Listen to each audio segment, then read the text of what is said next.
کہ جہاں پر رسول اکرم صلی اللہ علیہ وآلہ وسلم کے زمانے کا وہ درخت موجود ہے، جیسا کہ آپ سب دیکھ سکتے ہیں یہ سامنے وہ درخت ہے کہ جسے رسول اکرم کے معجزے کے ذریعے سے ہرا بھرا بنایا گیا تھا۔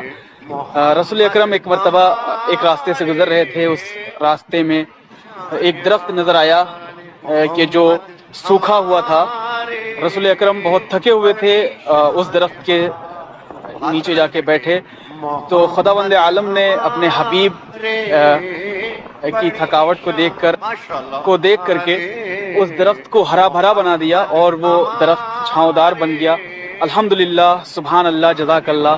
آپ سب دیکھ سکتے ہیں اس زمانے کا معجزہ آج بھی خداوند عالم نے اپنے حبیب رسول کی محبت کی سبب باقی رکھا ہے، تاکہ رہتی دنیا تک، قیامت تک یہ معجزہ باقی رہے اور لوگ دیکھتے رہیں۔ یہ صحرا ہے، یہ سامنے جو آپ دیکھ رہے ہیں یہ صحرا ہے۔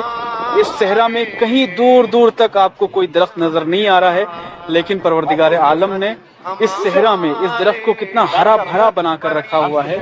اور یہ درخت اس زمانے کا ہے کہ جس زمانے میں رسول اکرم اس سرزمین پہ زندگی بسر کیا کرتے تھے، اور الحمدللہ، سبحان اللہ، جزاک اللہ، آج بھی ویسے کہ ویسا یہ درخت ہرا بھرا موجود ہے۔